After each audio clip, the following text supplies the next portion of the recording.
வணக்கம். சற்று முன் வெளியான முக்கிய அறிவிப்பின்படி 60 வயதிற்கு மேற்பட்ட மூத்த குடிமக்கள் அனைவரும் பயன்பெறும் வகையில் அவர்களுக்கு ரயில் பயண கட்டண சலுகை குறித்து தற்போது முக்கியமான மகிழ்ச்சியான அறிவிப்பு ஒன்று வெளியாகியுள்ளது. இதை பத்தி விரிவாக நம்ம வீடியோல பார்க்க போறோம். வீடியோ ஸ்கிப் பண்ணாம பாருங்க. வீடியோக்குள்ள போறதுக்கு முன்னாடி இந்த வீடியோக்கு ஒரு லைக் பட்டனை பிரஸ் பண்ணிக்கோங்க. வாங்க வீடியோக்குள்ள போகலாம். ரயில் பயணத்தில் 58 வயது நிரம்பிய பெண்களுக்கு 50% கட்டண சலுகையும் 60 வயது நிரம்பிய ஆண்களுக்கு 40% கட்டண சலுகையும் வழங்கப்பட்டு வந்தது. இந்த கட்டண சலுகை கடந்த 2009ஆம் ஆண்டு முதல் வழங்கப்பட்டது.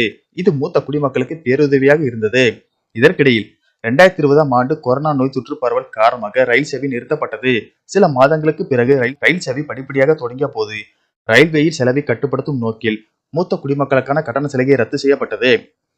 ரயிலில் கட்டண சலுகை ரத்தால் 2020ஆம் ஆண்டு முதல் பயணத்தை மூத்த குடிமக்கள் படிப்படியாக தவிர்க்க தொடங்கினர். ஆன்மீக தலங்களுக்கு செல்லவும், மருத்துவ சிகிச்சைக்கு சென்று வரவும் மூத்த குடிமக்களுக்கு இந்த கட்டண சலுகை பேருதவியாக இருப்பதால் அதை மீண்டும் வழங்க வேண்டும் என்று பல்வேறு தரப்பினர் கோரிக்கை விடுத்து வரும் நிலையில் 2026ஆம் ஆண்டுக்கான மத்திய பட்ஜெட்டை பிப்ரவரி 1ஆம் தேதி நிர்மலா சீதாராமன் நாடாளுமன்றத்தில் தாக்கல் செய்ய உள்ளார்.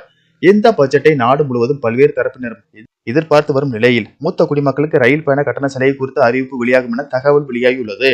சமீபத்தில் கடந்த ஆண்டு டிசம்பர் 26 முதல் 215 கிலோமீட்டருக்கு மேல் பயணங்களுக்கு ரயில் கட்டணம் உயர்த்தப்பட்டது. பொது பிரிவில் 1 கிலோமீட்டருக்கு 1 பைசா கூடுதலாகும். மெயில் மற்றும் எக்ஸ்பிரஸ் ரயில்களில் நான் ஏசி மற்றும் ஏசி பிரிவுகளில் 2 பைசா கூடுதலாகவும் வசூலிக்கப்படுகிறது. இதன் மூலம் சுமார் 600 கோடி ரூபாய் கூடுதல் வருவாய் கிடைக்கும் என ரயில்வே கணக்கிட்டுள்ளது. ஆனால் இந்த உயர்வு குறிப்பாக நிலையான வருமானம் இல்லாத முதிய பயணிகளுக்கு நேரடி பாதிப்பை ஏற்படுத்துகிறது.